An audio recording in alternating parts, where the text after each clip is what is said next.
हे जय भीम। मैं पंकज कुमार। साथियों, आपने कई बार इस बात को नोटिस किया होगा, कोई भी काम करने से पहले कई लोगों के मन में एक प्रकार का डर होता है कि उस काम में वह असफल ना हो जाए, और इसी डर के कारण या तो वो काम को बीच में ही छोड़ देते हैं या फिर वह उस काम में असफल ही हो जाते हैं। ऐसा उनके साथ क्यों होता है?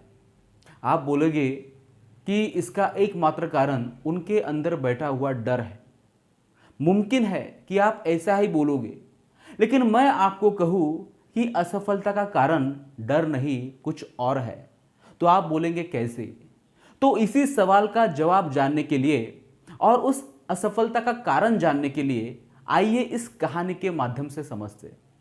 यह कहानी एक बुद्धकालीन कहानी है, जिसमें एक जवान लड़का था जिसकी सबसे बड़ी समस्या थी कि उसे डर बहुत लगता था, और डर भी किसी भूत प्रेत से नहीं बल्कि असफल हो जाने से, किसी के द्वारा अस्वीकार किए जाने से। अपने इसी डर की वजह से वह लड़का आज तक कुछ भी बड़ा काम नहीं कर सकता था। वह जब भी किसी काम को करने की कोशिश करता तो उस काम में असफल होने का डर उसे जकड़ लेता। उसके मन में ख्याल आने लगते कि मैं आज असफल हो गया तो क्या होगा, लोग मुझ पर हंसेंगे। और अपने इसी बरसों पुराने डर के चक्र में फंसकर वह लड़का या तो काम को बीच में ही छोड़ देता था या फिर उस काम में वह असफल ही हो जाता था। और यह सब उसके साथ बरसों से होते आ रहा था। बचपन की कुछ शुरुआती असफलताओं और फिर उन असफलताओं से मिलने वाले तानों ने उसके मन में इतना गहरा असर किया था कि वह आज तक उनसे उभर ही नहीं पाया था। जब भी वह किसी कामों को करता तो उसके बचपन का डर हमेशा उसके सामने खड़ा हो जाता और वह सोचता कि कहीं असफल ना हो जाओ, कहीं ऐसा ना हो कि काम अधूरा ही रह जाए। और फिर अंत में उसका शक सही निकलता और वह हर बार असफल हो जाता। अब तो उसने मान ही लिया था कि वह कुछ भी नहीं कर सकता और वह निकम्मा और डरपोक है। लेकिन उस जवान लड़के का एक दोस्त भी था जो यह बात समझता था कि मेरा दोस्त प्रयास तो हर बार करता है लेकिन वह असफल हो जाता है, क्योंकि उसके मन में हारने का डर बचपन से बैठा हुआ है। उसने कई बार समझाने की कोशिश की कि तेरी असफलता का कारण तेरे अंदर बैठा डर है, लेकिन कुछ फायदा नहीं हो रहा था। हालांकि वह लड़का भी समझता था कि बचपन से उसके अंदर बैठा वह हार का डर ही उसकी असफलता का कारण है, लेकिन वह चाहकर भी इस डर से छुटकारा नहीं पा रहा था। एक दिन वह लड़का अपने गांव के पास वाली नदी के किनारे बैठा हुआ था। तभी अचानक पीछे से आकर उसके उसी दोस्त ने बड़ी खुशी से कहा, मेरे भाई, तेरी सबसे बड़ी समस्या का समाधान मिल चुका है।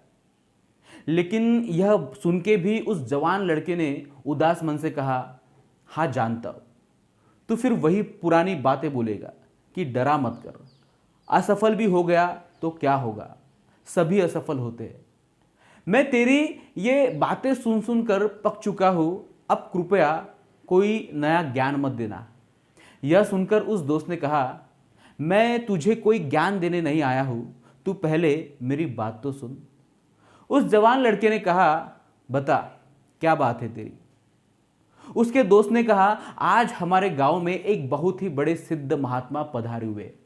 लोग कहते हैं कि बहुत ही पहुंचे हुए संत हैं। जो भी अपनी समस्या लेकर उनके पास जाता है वो उसकी समस्या का निराकरण जरूर करते हैं। गांव के सभी लोग अपनी अपनी समस्या का समाधान उस बौद्ध भिक्षु से पूछ रहे थे, तो मैंने भी सोचा कि क्यों ना मैं तेरी भी समस्या का समाधान उनसे पूछ लूं। यह सुन उस लड़के ने कहा कि क्या सच में वह इतने पहुंचे हुए महात्मा है? दोस्त ने कहा, गांव के बड़े बुजुर्ग तो यही बोल रहे हैं कि वह बड़े ही आत्मज्ञानी व्यक्ति हैं। यह सुन उस जवान लड़के ने कहा, तो फिर चल, अपन भी चल के उस बौद्ध भिक्षु से मेरे डर को खत्म करने का तरीका पूछते हैं। वे दोनों लड़के उस बौद्ध भिक्षु के पास जाते हैं। वहां काफी भीड़ लगी होती है, तो दोनों अपनी बारी का इंतजार करते हैं। जब सभी लोग वहां से चले जाते हैं तो दोनों अपने हाथ जोड़कर उस बौद्ध भिक्षु के सामने बैठ जाते हैं। उन्हें देखकर वह बौद्ध भिक्षु मुस्कुराते हैं और कहते हैं, कहो बच्चों, तुम्हारी क्या समस्या है। यह सुन के लड़के का दोस्त कहता है कि महाराज, समस्या मेरी नहीं, मेरे दोस्त की है, और समस्या भी बहुत बड़ी और बहुत पुरानी है। यह सुन बौद्ध भिक्षु ने उस लड़के की तरफ इशारा करते हुए कहा, बताओ बेटा, अपनी समस्या बताओ। लड़के ने कहा, महाराज, मेरे अंदर बहुत डर है। मैं इस डर से कि कहीं असफल ना हो जाऊं, कोई नया काम शुरू ही नहीं कर पाता, और अगर शुरू भी करता हूं तो उसमें असफलता ही हाथ लगती है, क्योंकि मेरे मन में हमेशा ही इसी बात का डर लगा रहता है कि कहीं मैं असफल ना हो जाऊं। अगर असफल हो गया तो लोग क्या कहेंगे, और न जाने इस तरह की कई और डर भरे डरावने प्रश्न हमेशा ही मेरे मन में चलते रहते हैं। इसलिए कृपया करके आप ही मुझे बताइए कि मैं कैसे अपने इस डर को खत्म करूं, मैं कैसे इस डर से छुटकारा पाऊं। बौद्ध भिक्षु ने कहा, तुम किसी भी उस चीज से छुटकारा नहीं पा सकते जो असलियत में है ही नहीं। लड़का बोला, कैसे? बौद्ध भिक्षु ने उस लड़के से पूछा, क्या तुम अभी भी डरे हुए हो कि मैं तुम्हारे बारे में कुछ ऐसी बात ना बोल दूं जो तुम्हारे डर को और बढ़ा देगी? लड़के ने कहा, हाँ, मैं थोड़ा सा डरा हुआ हूं कि कहीं आप कोई ऐसी बात ना बोल दे जिससे मेरे अंदर के डर के प्रति मेरा विश्वास और मजबूत हो जाए। उस बौद्ध भिक्षु ने कहा, यही तो तुम्हारे डर की सबसे बड़ी वजह है कि तुम सोचते बहुत हो कि अगर ये हो गया तो क्या होगा, वो हो गया तो क्या होगा। बौद्ध भिक्षु ने उस लड़के से आगे पूछा, क्या तुम्हें जीवन के हर पल में डर लगता है? उसने कहा, नहीं, मुझे हर पल तो डर नहीं लगता। डर मुझे तभी लगता है जब मैं किसी काम को अपने हाथ में लेता हूं। बौद्ध भिक्षु ने पूछा, लेकिन तुम्हें हर समय डर क्यों नहीं लगता? लड़के ने कहा, क्योंकि मैं हर समय डर के बारे में नहीं सोच रहा होता हूं। बौद्ध भिक्षु ने पूछा, क्या जब तुम खाना खाते हो तब भी तुम्हें डर लगता है? लड़के ने कहा, नहीं। बौद्ध भिक्षु ने फिर पूछा, क्या तुम जब सोते हो तब भी तुम्हें डर लगता है? लड़के ने कहा, महाराज, आप कैसी बातें कर रहे हैं? मुझे सोते वक्त क्यों डर लगेगा? मैं कोई छोटा बच्चा थोड़ी ना हूं। बौद्ध भिक्षु ने कहा, फिर तुम्हें किसी काम को करते वक्त ही डर क्यों लगता है? लड़के ने कहा, क्योंकि जैसे ही मैं कोई नया काम करने का प्रयास करता हूं तो मेरे सामने पुराने असफल कामों की तस्वीर मेरे आंखों के सामने आ जाती है। वह सारी बातें दिमाग में चलने लगती है जो लोग मेरे बारे में करते हैं। मैं असफल हो जाता हूं और फिर यह सब सोच सोच कर मुझे ऐसा महसूस होने लगता है कि मैं इस काम में भी असफल हो जाऊंगा। यह सुन बौद्ध भिक्षु ने हंसते हुए कहा, तो क्या अभी भी तुम्हारे समझ में नहीं आया कि तुम्हारे असफलता का कारण तुम्हारा डर नहीं, बल्कि तुम्हारे उस डर के बारे में अत्यधिक सोचना है। तुम्हारा उस डर के बारे में अत्यधिक सोचना है। जब तुम डर के बारे में नहीं सोचते तब तुम्हें डर भी नहीं लगता। तो बस तुम्हें ऐसे ही बने रहना है। डरा हुआ ना होने के लिए हमें कुछ भी नहीं करना पड़ता, लेकिन डरा हुआ होने के लिए तुम्हें बड़ा चढ़ाकर कल्पना करनी होती है। इंसान के अंदर डर पैदा होता है जरूरत से ज्यादा कल्पना करने के कारण। जो अभी नहीं हुआ तुम उसे भी अपने मन में बना रहे हो कि ऐसा भी हो सकता है, जबकि चीजें 100 अलग प्रकार की हो सकती है। इसके विपरीत कि जैसा आपने अपने मन में सोच रखा है। बौद्ध भिक्षु ने उस लड़के से पूछा, उस 10 चीजों के बारे में सोचो जिसके बारे में सोच सोचकर तुम डरे हुए थे, और मुझे यह बताओ कि उनमें से कितनी चीजें असलियत में तुम्हारे साथ घटित हुई है। लड़के ने कुछ देर सोचा, फिर कहा, महाराज, मुझे लगता है कि अगर मैं 10 चीजों को लेकर परेशान रहता हूं तो असलियत में से केवल एक ही चीज मेरे साथ घटित होती है।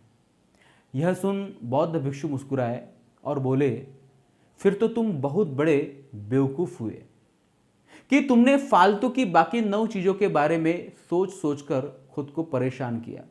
लड़के ने कहा, हाँ महाराज, ऐसा तो मैंने कभी सोचा ही नहीं।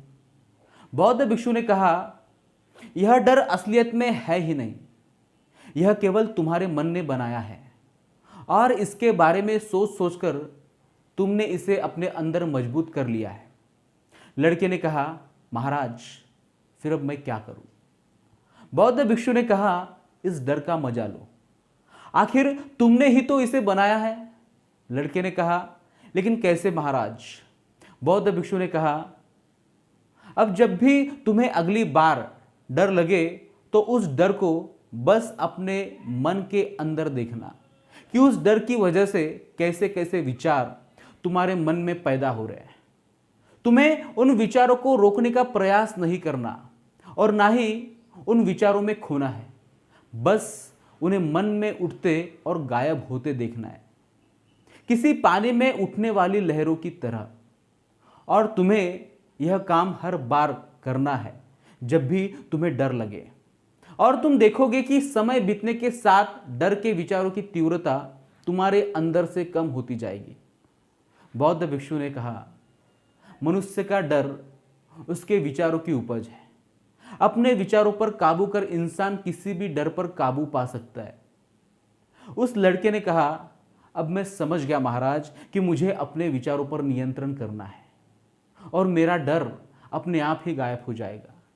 बौद्ध भिक्षु ने कहा, मेरी एक बात हमेशा याद रखना, इंसान जितना अपने विचारों में परेशान होता है उतना वह अपने असल जिंदगी में कभी नहीं होता। अब वह लड़का उस बौद्ध भिक्षु की बात पूरी तरह से समझ गया था। उन दोनों ने बौद्ध भिक्षु को वंदन किया और वहां से चले गए। साथियों, बेवजह सोचते रहना हमारे अंदर डर पैदा करता है और फिर यही डर हमारे चिंता का कारण बनता है। अगर हम अपने आसपास देखें तो बहुत ज़्यादा लोग ओवर थिंकिंग के शिकार हैं और आज की जनरेशन में इसका सबसे बड़ा कारण है आसानी से और ज़्यादा मात्रा में सूचनाओं का उपलब्ध होना। क्योंकि जब हमारे दिमाग को लगातार किसी न किसी प्रकार की सूचना मिलती रहती है तो यह इसका आदी हो जाता है। इसे हमेशा ही किसी न किसी प्रकार की सूचना पर अपनी प्रतिक्रिया देने की आदत पड़ चुकी होती है, क्योंकि आजकल की सोशल मीडिया की दुनिया में हर एक न्यूज, हर एक पोस्ट पर हमारा माइंड प्रतिक्रिया करता है। हम चाहे उस प्रतिक्रिया को अपने मुंह से बोले या ना बोले, हमारा मन हमेशा ही यह निर्णय करता है कि क्या सही है, क्या गलत है, यह होना चाहिए या वो होना चाहिए। इसी तरह की बहुत सी उलझनों में हमारा माइंड हमेशा उलझा रहता है। पर क्योंकि हमारे माइंड को कुछ ना कुछ करने की आदत पड़ चुकी है, इसलिए जब हम कुछ भी नहीं कर रहे होते तभी यह पुरानी प्राप्त सूचनाओं को याद कर अपनी प्रतिक्रिया देता रहता है। और जिसे हम कहते हैं कि हमारा माइंड हमेशा ही कुछ न कुछ सोचते रहता है। इसलिए अगर हम ज़्यादा सोचने, चिंता करने और फिर उस चिंता से उत्पन्न होने वाले डर से बचना चाहते हैं तो सबसे पहले हमें अपने मस्तिष्क तक पहुंचने वाले सूचनाओं पर कमी लानी होगी। दूसरा, हमें अपने विचारों पर ध्यान देना होगा कि मस्तिष्क में कैसे विचार हमेशा चलते रहते हैं। तब जाकर हम खुद को इस ओवर थिंकिंग के चक्र से बाहर ला पाएंगे। मैं आशा करता हूं कि आप असफलता का असली कारण समझ गए होंगे और बेवजह की चिंता से निपटने के लिए इस छोटी सी कहानी से अपने जीवन में प्रेरणा लेंगे। वीडियो अगर पसंद आया तो लाइक और शेयर जरूर करिए और चैनल को सब्सक्राइब करना ना भूलें। ऐसे ही मोटिवेशन वीडियो के साथ मैं फिर आपसे मिलूंगा। तब तक के लिए अपना और अपने परिवार का ख्याल रखें। जय भीम, नमो बुद्धाय।